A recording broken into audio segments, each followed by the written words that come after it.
Welcome to the Top of the Lane story time. Yeah, I've been watching TikTok. That's where I got the story time thing from. I've got a whole video coming to you about my adventure in TikTok.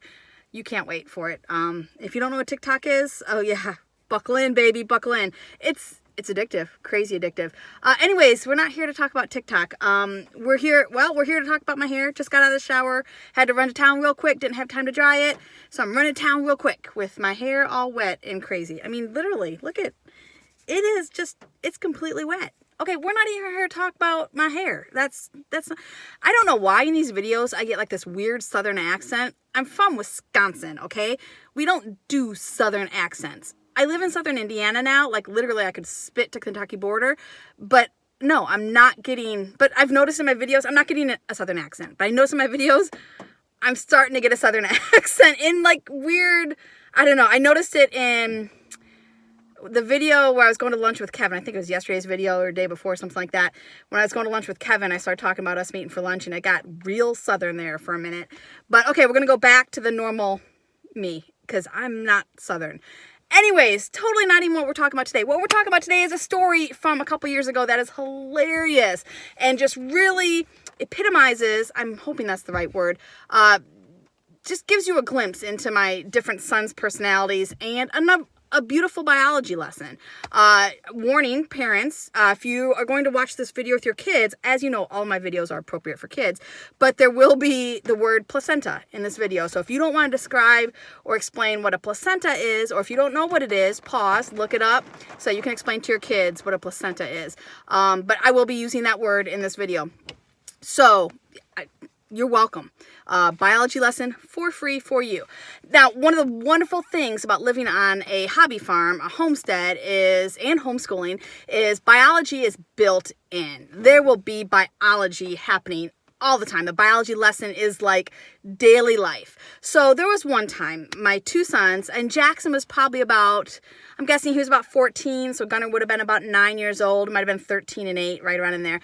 They had a friend over, and they were outside building a campfire, which is wonderful. I was outside with them, not helping them at all, but I told them, inspecting the trees for bark beetles because I needed an excuse to be out in the woods with them, but yet, so that they didn't burn down the whole homestead, but yet give them the freedom to do their thing as if mom's not there and, be independent. I was trying to have free range kids. So I'm looking at trees and whatnot. We had a group of goats just down the way from where they were building their campfire. And all of a sudden their friend, I'm not going to say his name because I don't know. I didn't ask his permission to tell this story, but I'm sure he remembers it. We'll call him Bob. His name isn't Bob. But all of a sudden Bob says, "Oh my gosh, what is coming out of that goat's butt?" And I was just like, probably poo. I didn't say it because I didn't want him to think I was listening to him because I was supposed to be seen, not heard, not even seen. I wasn't supposed to even be there really in their minds. And so I didn't really say anything.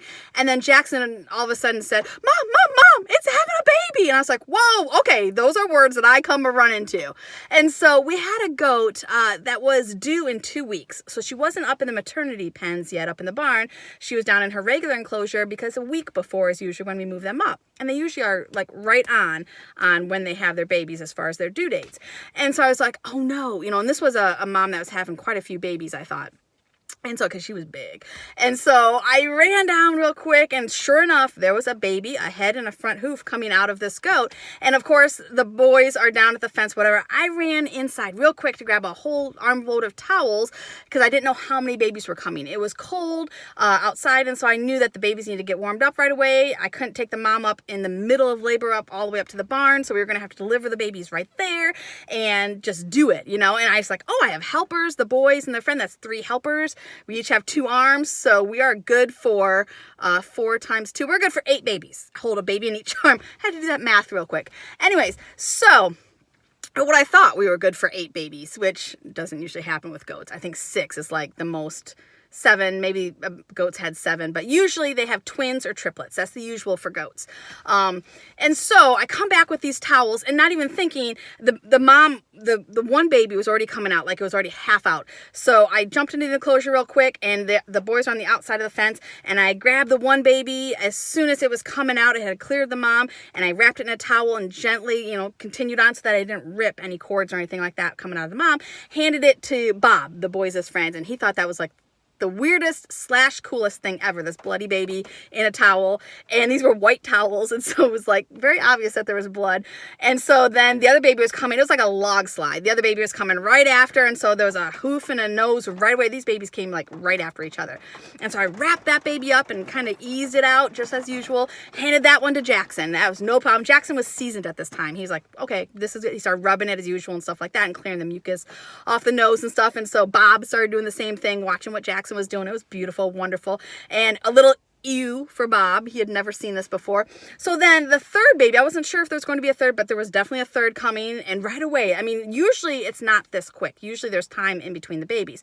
Third one started coming out, and it's like, wow. And so I, once again, got the towel around it, eased it out, and everything like that, so that it wouldn't hit the ground. I didn't want to hit the cold ground. And so I went to hand, the baby came out and everything, and I went to hand it to Gunner, who was supposed to be at the fence. He's nowhere to be seen. I'm just like, where's Gunner? And Jackson's like, I don't know. So I'm holding this baby and just watching the mom, thinking, I hope there's not a fourth one, because these babies were a little bit bigger, and so they were kind of taking up all of our arms, and I wanted to get them up to warmth and everything like that. So I was just like, I hope there's not a fourth. I hope there's not a fourth. And I was looking at it, and she seemed to relax after this third baby, and I felt her, and I did a little bump and stuff like that, and there didn't seem to be any more babies in there. And so I'm like, okay, we're good. You know, we're happy. We're good. And so I put a lead on her, and we walked her with the babies up to the barn where we got them under heat lamp and everything, and everybody was happy, got her plenty of water and good food and everything like that, electrolytes. And so then at that point, the babies were all warmed up, and they had started nursing. Everything was wonderful. And at that point, I'm like, okay, we probably need to make sure Gunner's okay wherever he is. So we started walking back down. Here, we look up. Gunner's in a pine tree. The boy had climbed a pine. He saw me hand that first baby to Bob. He saw me hand the second baby to Bob. And when he saw how gross the babies were, because babies aren't gorgeous coming out. They're a little icky, a little bloody, it's just not attractive. And so he hightailed it. He knew what was coming next if there was another baby. It was going to be in his arms, and he didn't want that. So he's up this pine tree, literally like shimmied up this pine tree. We found him up in a pine tree.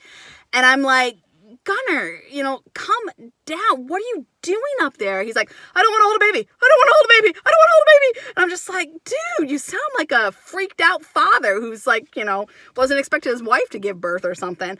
I'm not ready to be a dad. I'm not ready to be a dad. No one's asking you to be a goat dad, Gunner. But anyway, so he would not come down until I promised that I was not going to shove a newborn goat in his arms.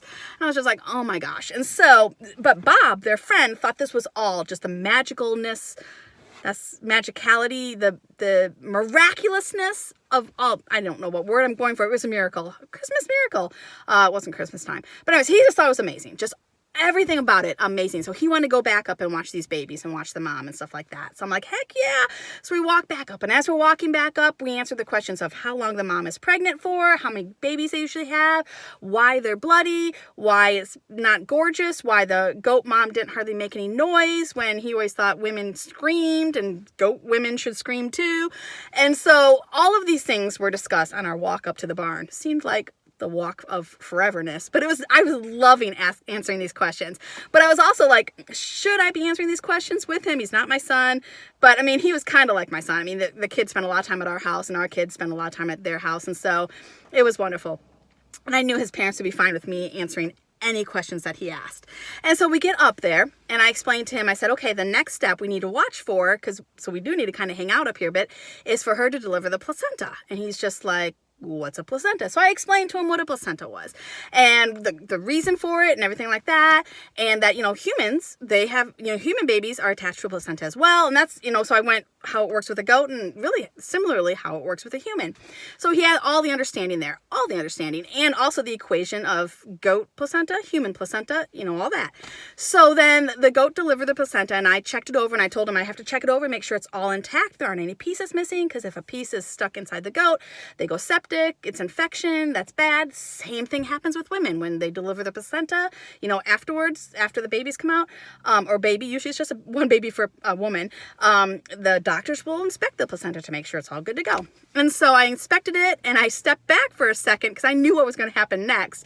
And I should have prepared him. I should have prepared all the children, although at this time Gunner was up there. He was at a distance, but Jackson already knew. He was seasoned in all of this. Gunner was just getting to be started to be seen some of this stuff. He wanted to be in the house most of the time without the animals. He wasn't a big animal person. Jackson was my main helper on the farm. And so this was one of Gunner's first time seeing this as well.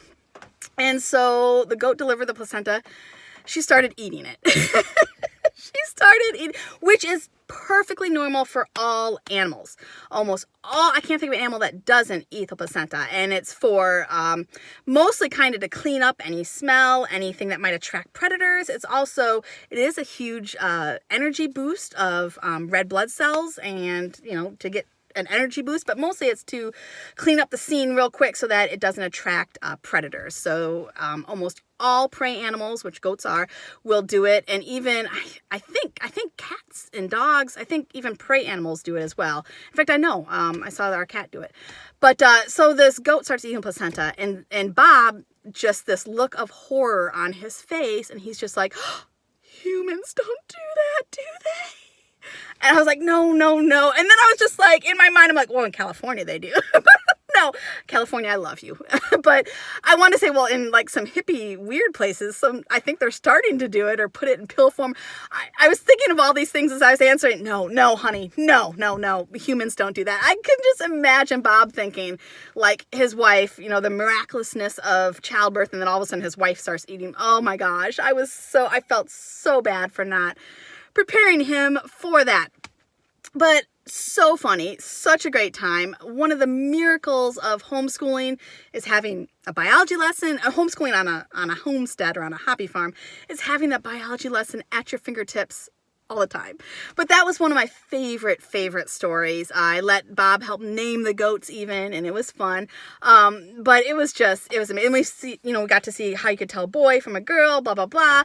And it was just amazing. It was just so amazing. But the placenta thing will forever stick with me as one of the funniest things. Just the look on his face. He's like, people don't do that, do they? It was just the high pitch, and he could barely say it. And then I had to text his mom, either text his mom or called her, I can't remember now, and explain to her, if he comes home giving you all sorts of interesting information and maybe has some follow-up questions, here's what you might expect.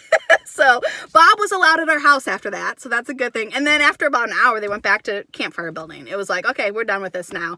And somebody that's just boys versus girls. I can imagine little girls just hanging out with the babies and loving on them and being all mommy towards them. But the boys were like, all right, we've seen it, we've been there, we've done there, and now we're going back to our fire building, which made Gunner very happy. So you guys have a great day. I love you, and do what you can with what you have wherever you are. And I'm saying that because this is going to go on Simple Hobby Homesteading as well as You Betcha Jenna YouTube pages and our Facebook pages, because it deals with homesteading. And just so you know, YouTube is being squirrely with our You Betcha Jenna page. So for now, until that gets all fixed, whatever's wrong with it, all of the You Betcha Jenna videos will be posted on my just main YouTube page, which is Jenna Conway. And so I'll put links for that everywhere and everything like that. But this video will also be on Simple Hobby Homesteading. We're trying to keep the two channels kind of separate. The You Betcha Jenna stuff is like my squirrely, goofy stuff, trying different foods and weird stuff. And then the Simple Hobby Homesteading channel is more towards homesteading, homeschooling, more of that kind of thing, self-sustainability, that kind of thing. So yeah, this will be on both channels because it applies to both. I love you guys. We'll see you later. Bye-bye.